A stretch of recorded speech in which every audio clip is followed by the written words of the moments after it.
Hey, it's Matt Wenning at WenningStrength.com, and today we're going to talk about what my first world record taught me. So I hope you guys hold on and pay attention and listen and maybe pick up some perspective on not only how to get better, but have a different view of how you train. So let's get at it.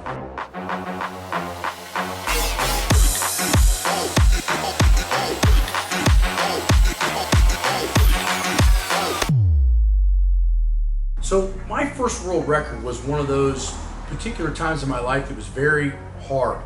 I had just finished my master's degree in 2005 from Ball State with biomechanics, and that was brutal.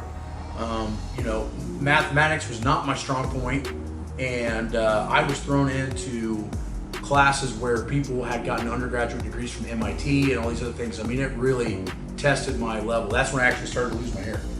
So I get out, and I'm so excited to get out and move over to Columbus, Ohio.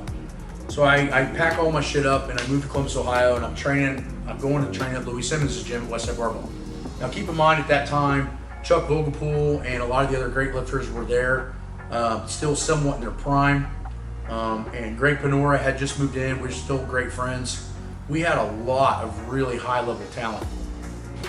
And I went from being probably the 25th best lifter in the world to the top 10 within about a year. And really nothing changed. The equipment didn't change. The lifestyle was actually harder because now I wasn't living at my mom's house, kind of being able to eat within reason whatever I wanted. I was paying bills. But there was one thing that did change. The thing that changed and what made people strong at Westside was the environment. So Westside, really the fancy equipment was awesome and it helped. The instruction by Louis Simmons helped. But what really helped was the fact that you're around a bunch of really strong, hungry guys that wanted to kick your ass every time you walked into the gym. Now, what this did is that Chuck at that time and George Halber were the only ones left at Westside Barbell that had actually broken an all-time world record. So who did I bench with? George Halber. Who did I squat with? Chuck Vogelpool. Now, by the end of my tenure at Westside Barbell in 2007, the average squat was over 1,020. So in the group, if you couldn't squat at least 1,000, you weren't allowed in our group. I mean, that's pretty crazy, right? The average bench press was somewhere in the 7s and the average deadlift was somewhere in the 8s. The point is that there will probably never be in a simulation of that many guys that strong ever to be developed ever again, especially under legit circumstances.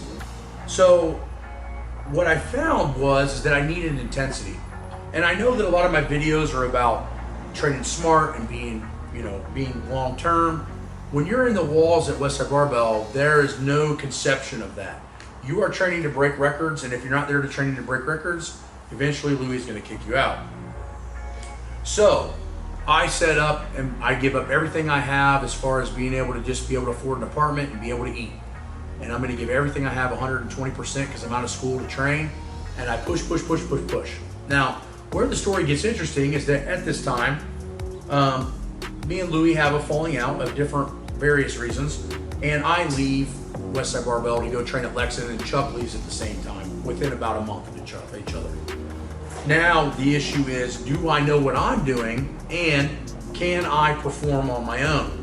I think at that time, Louis Simmons figured that I had probably maxed out at being probably the 5th best in the world at a 24.65 total, and I just wasn't going to get any better.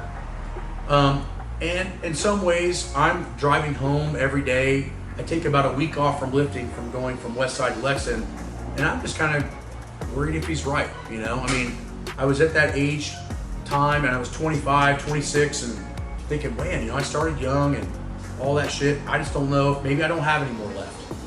But now what I'm starting to realize is I start to go back into my books that Louis had originally gotten these ideas from, of conjugate and all these other things, and I started to look at them and I started to realize that maybe we were overtraining. And I started to implement a wave of training where I would go week 1 medium, week 2 kind of hard, week 3 balls to the wall, and then week 4 I would go down and I would take away core lifts and only work on weaknesses. Now, I did this for about 10 months, hoping that it would work, and I saw the gym lift starting to rise because I knew that my recovery was terrible at Westside Barbell. We just weren't recovering. And that's a lot of what created the stagnation between me and Louis, is that I would back off Louis looked at it as I was quitting, but what I was doing is I didn't want to be a gym lifter. I wanted to break fucking records.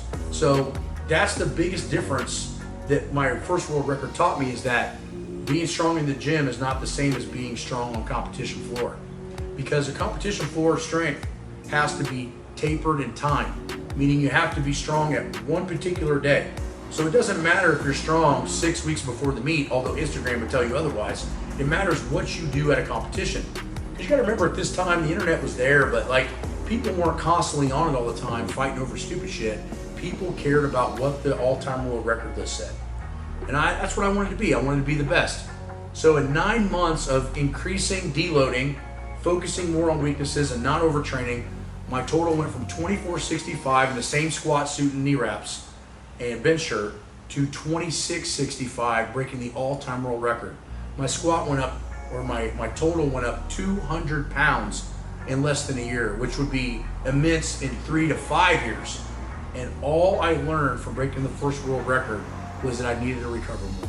I mean, just totally amazing. So by the time I'm 28, I hit my first all-time world record, and what I picked up from it is that I needed to learn how to recover and back down from training so that I could actually grow from what I'm doing. And that comes down to my next point. My next point is, when you're training super hard, that's great. And you're gonna need to do that to break records at the state, national, or world-class level. But what you train depends on how much you can absorb. So you can train harder in a day, but if the body doesn't uptake it and have a positive outcome from it, I always tell people, why in the fuck would you do it? Why do you do something that doesn't make you any better? And I think that was the biggest problem when we trained at Westside Barbell, my pre-world record days. I don't think I would have ever broken a world record staying at Westside Barbell, and I'll tell you why. Because Louis was more concerned with how hard guys were pushing in the gym than how they were preparing for a meet. And let's look at the numbers. When I was there in 2007, 50% of the guys, when they went to the meet, didn't do their best or bombed out. Now, every once in a while, somebody would hit something huge. Chuck probably has more competitions that he did worse at or bombed out than he actually did well. He just did so many of them that he had 10 or 12 all-time world records in the squat. My point is that you have to decide, do you want to be strong in the gym or strong in competition? And I decided that you're better off giving 100% on the platform than to give 100% in the gym. So what I'm trying to tell you guys, beginner, intermediate, or advanced, is that if you do 90% for 10 years, you're going to be a lot stronger than doing 100% for 2. So I hope this gives you some idea that tapering, deloading, and understanding weaknesses is what my first world record really taught me. And I needed to have that Westside Barbell high intensity environment to get better. But then at a certain point, once you know how to tap into that, you need to learn how to tap into recovery. And that's where I felt the big shortcomings were at that time at Westside Barbell with Louis Simmons. So that's what I learned from my first world record. I hope this was super interesting. If you guys have any questions or want to know how we're training to do what we do now, come on wenningstrength.com and look at all of our products. The manual lays this thing out from A to B. The powerlifting manual tells you everything from a kid all the way to my first world record and everything in between and all the issues I have with Louis and all that bullshit. So talk to you guys later and take it easy.